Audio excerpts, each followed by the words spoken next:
This is Jeff Tamburello, broker of SteelBridge Realty, here to talk about the 2014 Lee County, Florida residential market in review.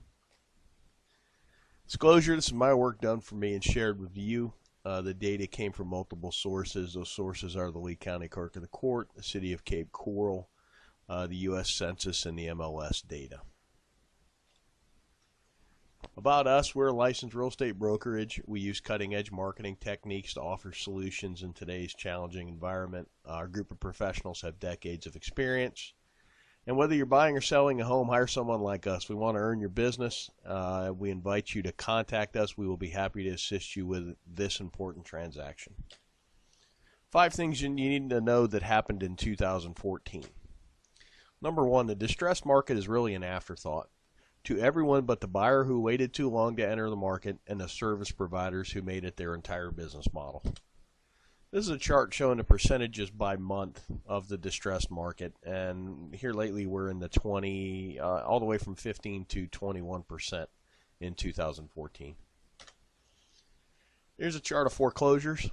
I made this chart last January, and I was pretty sure we had assumed the new normal status. This is the chart from this year, and we have definitely assumed the new normal status of foreclosures, which is essentially about 125 to 300. Here's the entire foreclosure trend for perspective. This was the second bump. I think a lot of people thought it was going to resemble this as another second wave.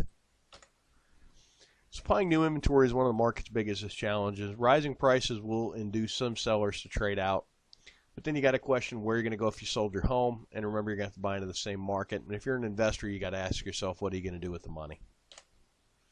New construction is the answer to the inventory problem. Here's a couple things to think about. The appraisals will hold prices in check for a little bit until the channel's a little better defined. We're seeing that in our day-to-day business now. Interest rates are still very low, which makes homes affordable. We're really in the market missing an entire vintage of about 2008 through 2013. Land is still historically cheap for now, and here's some perspective on the land prices. This is all lots, all lot types in Cape Coral, average and median price. When you're looking at the last cycle, you really don't get what's going on in this cycle. So when I take the shorter view of just this cycle, the Cape lot market is recovering pretty well. The market is stabilizing in relation to the bubbles of activity. We do bubble charts here to kind of let everybody know where most of the people are looking in the market.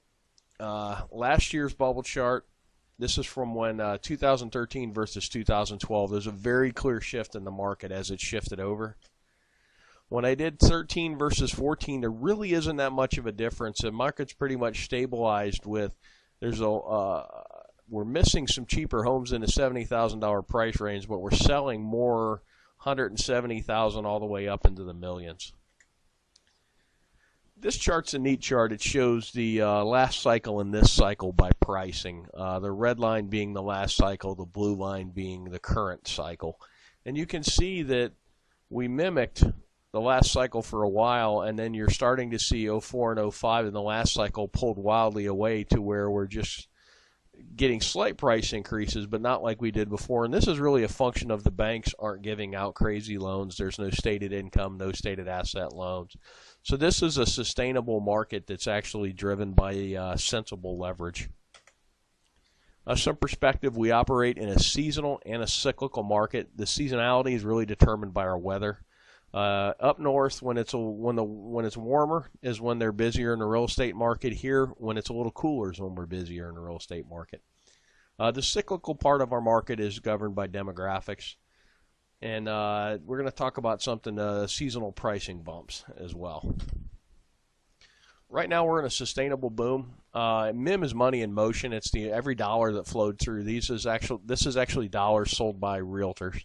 And we had an 8.7 increase in the actual volume in the market. The amount of transactions went up 1.1%. The median is actually rising faster than the average, which shows the bottom of the market is coming up faster than the market itself is correcting. The percentage of bank-owned properties jumped up slightly from 13.6 to 15.05, where short sales really fell off the map. They were 8% of the market in 13, and they're only 3% of the market in 14. And another neat thing to look at, cash sales in 2013, 60.7% were cash in 2013. In 2014, 57%. So you had a decent price increase, and it really wasn't funded by leverage. And to give you a perspective, about 25-30% of the sales in the state of Florida are cash. So we're almost working at twice the cash sales percentage of the state of Florida. Money in motion is a key indicator. As long as the market continues to grow, that's a really good thing. The median's rising higher than the average. We talked about that. We also talked about the cash sales percentage. One thing I learned, if you base your business model on short sales, you need to find something else to do. And we're truly in a market where the buyers are paying slightly more for a slightly older and slightly smaller home.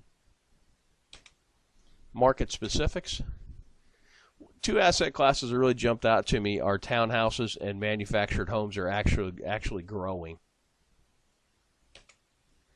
By property types, what's interesting to me is the manufactured homes are up 20% in sales counts, as are the townhouses.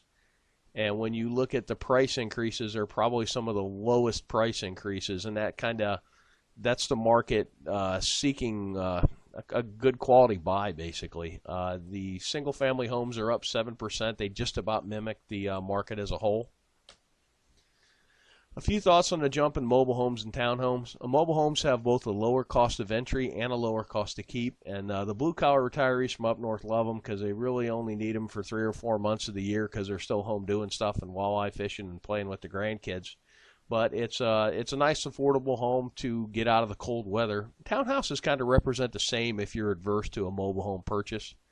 And really and truly, we found within the market that as the site-built homes hit a certain number, the manufactured homes take off, and it's about 3 to 1. So if a site-built home was trading for $300,000, the manufactured homes at $100,000 represent a lot of value to a retiree buyer. This is kind of what happened by city. 2014, what happened by city. And just a year-over-year difference. Punta Gorda is really burnt store, up 15%. That's pretty good. Lehigh Acres up 13%. And when I look down, Captiva is up 27%, which is pretty impressive. Things to watch in 2015. Essentially, you've got a seesaw in the market now with resale homes on one side of the seesaw and new construction on the other. And they're going to trade back and forth. As the new construction takes a leg up, then the resale become attractive, and then vice versa. I'm seeing sometimes in the market where for a 10% increase in price, you can get a brand new home versus a 9-year-old home. That's kind of a no-brainer. Inventory is the key. Whoever can bring some inventory to market is going to make some money. And this applies to both the retail and the investment segment of the market. This is single-family permits in Cape Coral. When you look at the totality of the last cycle, you really don't get that excited about what's going on now. But when I take out the last cycle, it shows you there's some pretty good permit growth. Projection of retirees. We take this from the census, and if you were born 62 years ago, there's a likely chance you're going to retire, and this is in the millions by how many there are. This is actually the 62-year-olds against our sales counts. It's a pretty good correlation. And then 66 is kind of the official retirement age. And it doesn't quite resemble as much the 62, our sales patterns, and I think the 62 more kind of takes in early retirees. One last thing, this is a long chart average price of the whole market. This little blip right here was when the banks really let it loose and just basically gave out free money. And that's kind of what we're looking for now is everybody's looking for when this time is coming back, and it's really going to be tied to leverage. We were in a boom, which is what we're in now as the market went up to here. And then when the banks went crazy, and you also had Hurricane Charlie in here, which took a little inventory and dumped some insurance money into the market, which kind of overheated it a little more. But this was based on easy money and basically turned into a mania. And that's kind of what you got to watch for now is loan programs. If you have any thoughts or questions, why don't you give us a call at the office at 239-694-3300, and my extension is 102. And you can always, if you're watching this video, click the link below the video and fill the form out, and we will be in touch with you. Thanks for watching, and make it a great day.